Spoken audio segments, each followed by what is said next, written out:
Good morning, YouTube. All right, let's make a little treat today. We're gonna be making apple bars and they are delicious. They are so good and so easy. You're gonna like this one.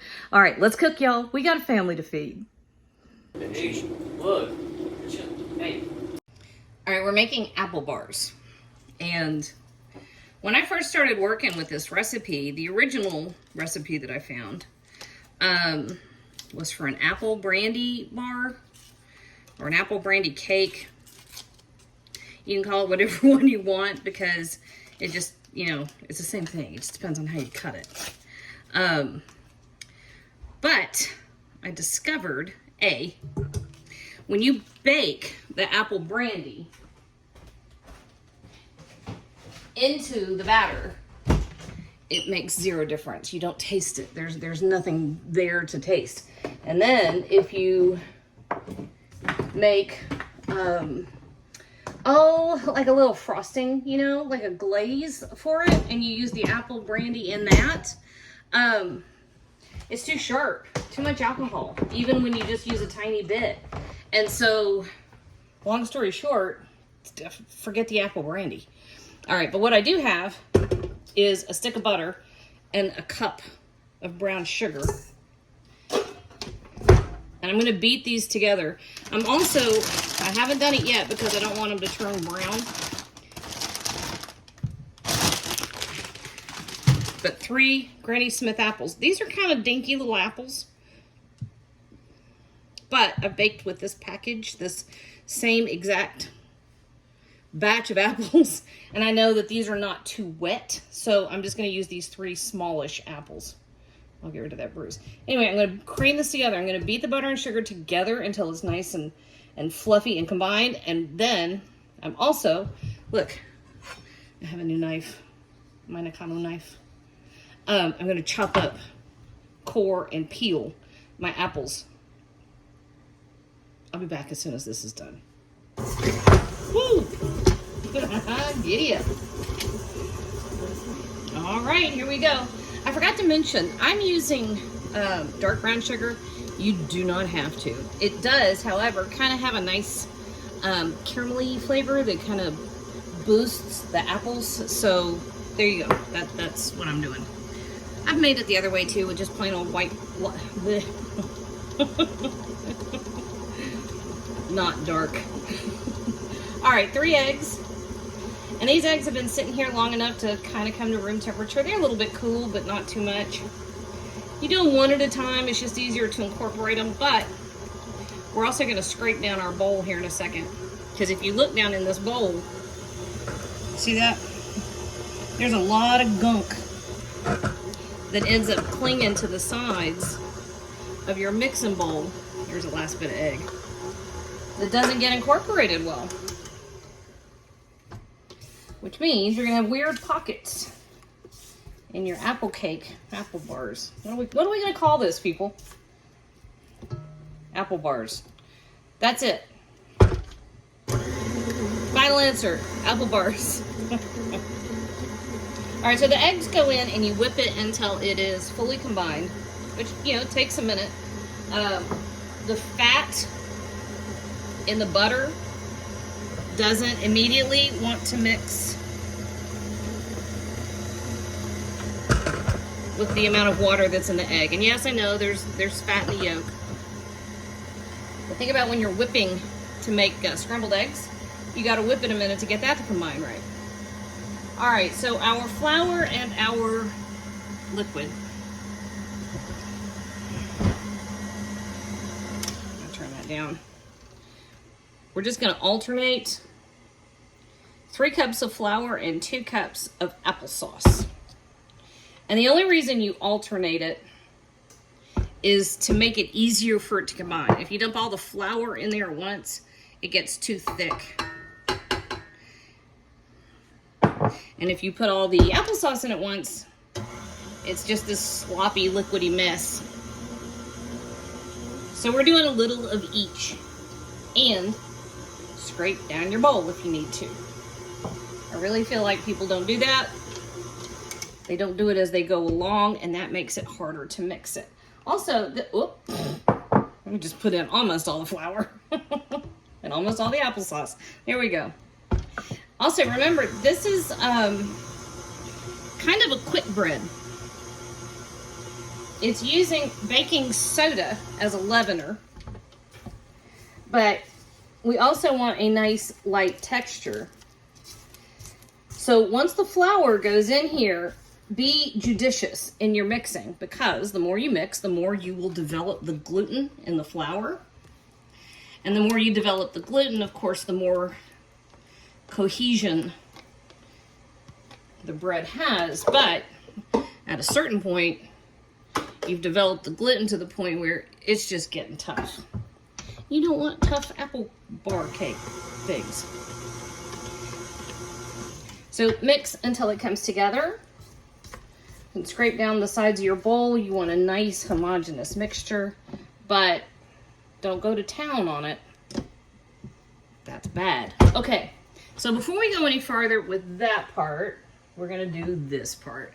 So we have half a teaspoon of salt and a teaspoon of baking soda. We have a teaspoon of ground cinnamon, half a teaspoon of allspice, and just a wee little dab nutmeg. I cannot find my nutmeg grater. So that's pre-ground nutmeg, and I don't want to hear it. All right, so at this point, we do want to get our spices mixed in. I probably should have stuck them in with the flour, but it's one of those things that I've done it this way my whole life, and it was never a problem. And so I just can't get my brain around doing it now. I am fixed in my ways. Oh boy.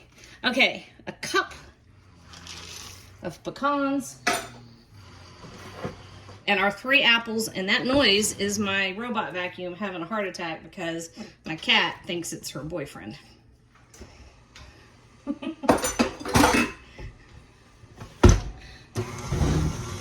And that was also the cat.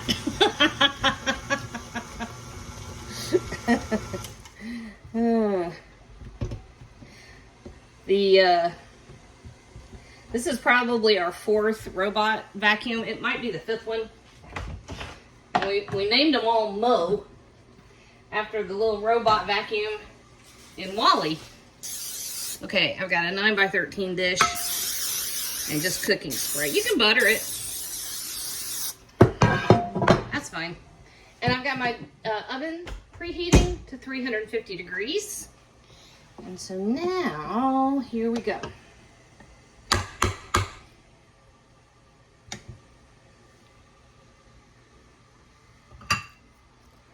Yum.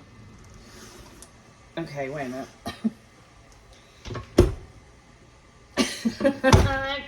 There we go. I have had to call one of the boys in here to do that for me, and boy, it makes me mad when my mixing bowl is stuck and I can't get the flipping thing off. All right, so into our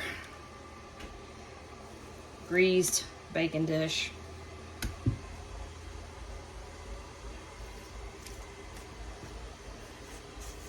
In a 350 degree oven.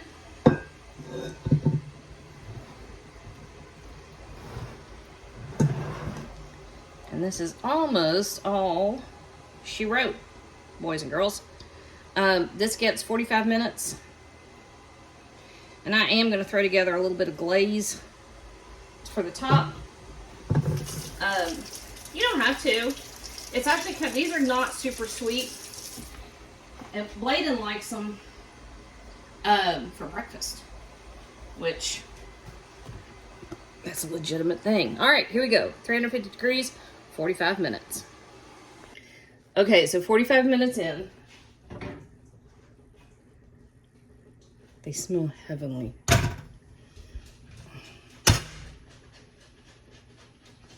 Let them cool. Okay, so we're gonna make a little drizzly frosting. You don't have to. You really don't. But I have a house full of boys who say, yes, we do. The This is all there is to it. Powdered sugar. Jojo, hand me the milk, please. Milk.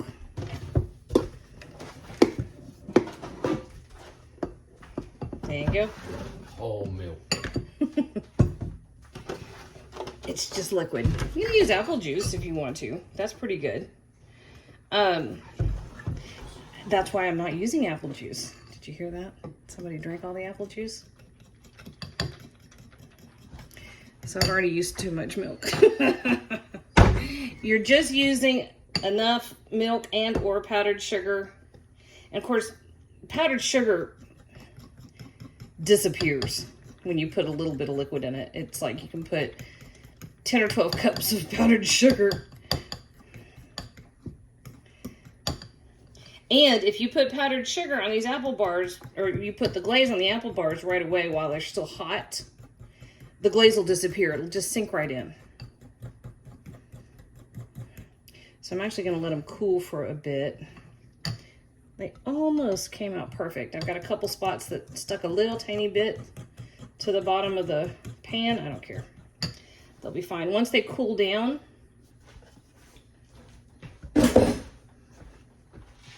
they cut nicely. Okay. So this is it. This is how you make the glaze.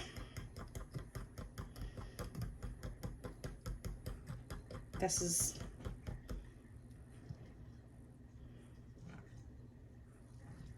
not satisfying. All right, so while our apple bars are cooling, I am actually going to go watch the new season of Wheel of Time. The first 3 episodes dropped. I've only watched it twice.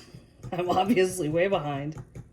If you can't tell, I like epic, huge, sprawling fantasy. Game of Thrones, Harry Potter, House of the Dragon, Wheel of Time, Bring It On, all for it.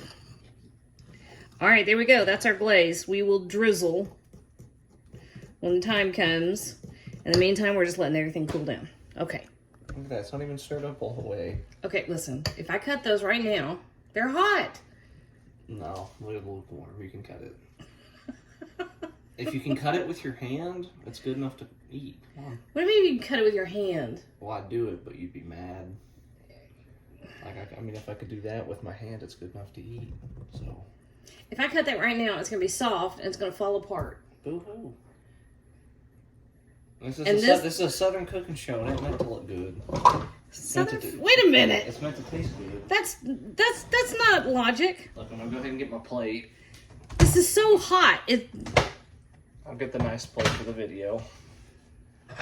There you go. See, you've left me. This is Sophie's choice here because it's too hot. I know it's gonna mess it up. But if I turn my back on it and let it cool down, you two are going to look at, you're like vultures. Look, if I get a square and then I drizzle the stuff on it, look, I'll do it. It'll look good for the YouTube, Mom. Yeah, look, watch Your this, little watch. pretty plate. It's not going to be a pretty plate. Mm-hmm. Okay, hold on. No, there's a clump in the... Alright, here, move real quick, Roy. I'm going to do the YouTube drizzle. Yeah, you didn't stir this up good enough, Mother. That YouTube drizzle is not going to work because those apple bars are too hot. That's a blatant drizzle because you just want to eat it. Yeah, I'm not really trying to make it look fancy. I wasn't from the beginning. You're about to burn your mouth, so have fun with that. That's a future blading problem.